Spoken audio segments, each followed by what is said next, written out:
ഇക്കഴിഞ്ഞ ത്രിതല പഞ്ചായത്ത് തെരഞ്ഞെടുപ്പിൽ BJP വലിയ തരത്തിൽ കേരളത്തിൽ മുന്നേറ്റമുണ്ടാക്കി എന്ന തരത്തിലാണ് മുഖ്യധാരാ മാധ്യമങ്ങൾ പലരും വിഷയങ്ങളെ അവതരിപ്പിക്കാൻ ശ്രമിക്കുന്നത്.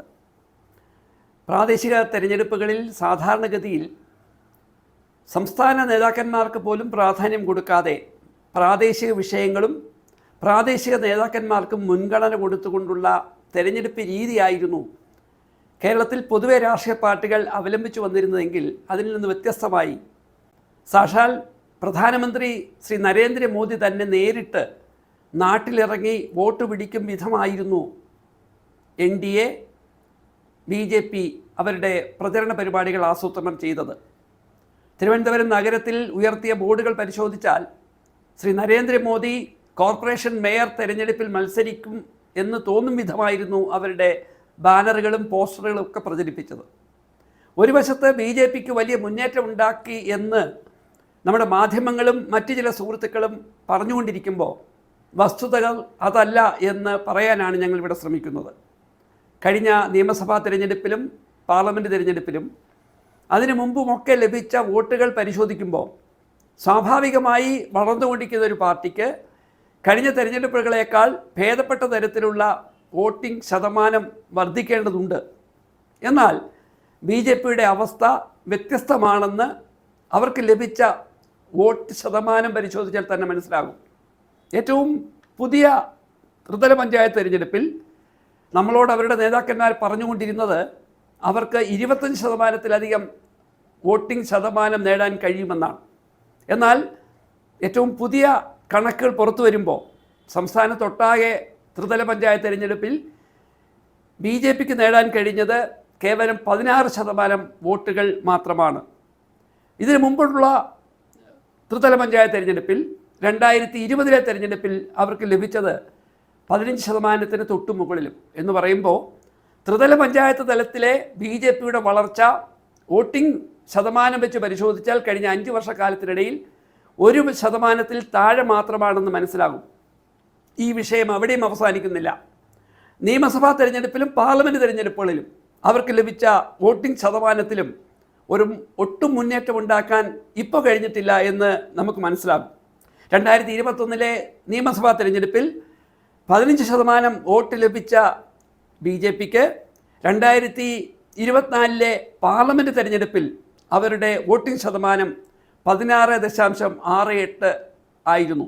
നോക്കൂ, തൊട്ടു മുമ്പത്തെ പാർലമെൻറ്റ് തെരഞ്ഞെടുപ്പിൽ 16% വോട്ട് ലഭിച്ച BJPക്ക് ഒരു വർഷത്തിനകം നടന്ന ത്രിതല പഞ്ചായത്ത് തെരഞ്ഞെടുപ്പിൽ അവരുടെ വോട്ടിംഗ് ശതമാനത്തിൽ ഏകദേശം 0.7%-ന്റെ കുറവുണ്ടായിരിക്കുന്നു.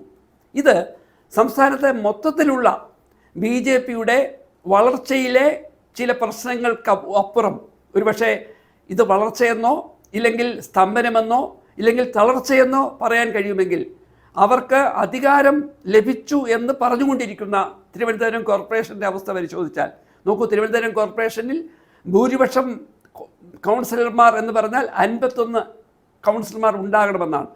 100 കൗൺസിലർമാരുടെ തിരഞ്ഞെടുപ്പ് നടന്നപ്പോൾ അതിൽ 50 സീറ്റുകൾ നേടിയാണ് BJP മുന്നിൽ നിൽക്കുന്നത്.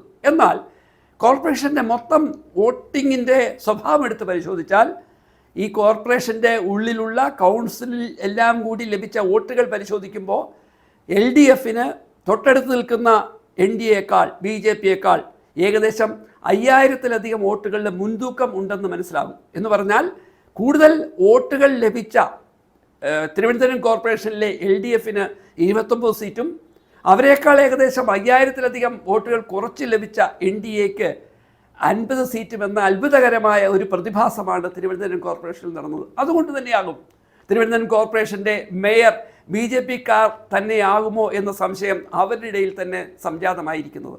ഇനിയും തെരഞ്ഞെടുപ്പിൽ വലിയ മുന്നേറ്റങ്ങൾ കഴിഞ്ഞ നാളിൽ ഉണ്ടാക്കിയെന്ന് അവകാശപ്പെട്ട പാലക്കാട് മുനിസിപ്പാലിറ്റിയും പന്തളം മുനിസിപ്പാലിറ്റിയും എടുത്താൽ BJP ഭരിക്കുന്ന ഇടത്ത് ജനങ്ങൾ എങ്ങനെയാണ് അവരെ കൈകാര്യം ചെയ്യുന്നത് എന്ന് മനസ്സിലാകും.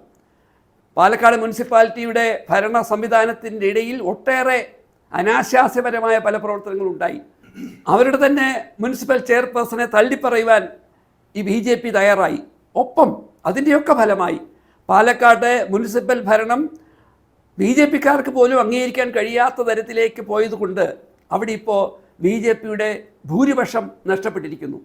ഒരുപക്ഷെ അവിടെ കണക്കുകൾ പരിശോധിക്കുമ്പോൾ UDFും LDFും അധികാരത്തിൽ വരുന്നില്ല എങ്കിൽ പോലും അവിടെ സ്വതന്ത്രനായി മത്സരിച്ച് ജയിച്ച പള്ളിപ്പുറം വാർഡിലെ MM അക്ഷർ മുനിസിപ്പൽ ചെയർമാനായി വരാൻ തയ്യാറായാൽ അദ്ദേഹത്തെ പിന്തുണയ്ക്കാൻ LDFും UDFും മുന്നോട്ട് വരും എന്നാണ് പൊതുവെ പറഞ്ഞു കേൾക്കുന്നത്. ഇനി പന്തളം എടുത്താൽ, പന്തളത്തിന് ശബരിമലയുമായി വൈകാരികമായ ചില ബന്ധങ്ങളുണ്ട് എന്ന് നമുക്കറിയാമല്ലോ. പന്തളം മുൻ രാജകുടുംബമൊക്കെ അവിടെ പല സംവിധാനങ്ങളിലും ഇടപെടുന്നവരാണ്. ആ പന്തളം മുനിസിപ്പാലിറ്റിയിൽ BJP കഴിഞ്ഞ 5 വർഷക്കാലം ഭരിച്ചതിലൂടെ അവരുടെ 1ാം സ്ഥാനം നഷ്ടപ്പെട്ട് 2ാം സ്ഥാനത്തല്ല 3ാം സ്ഥാനത്ത് എത്തേണ്ടി വന്നു.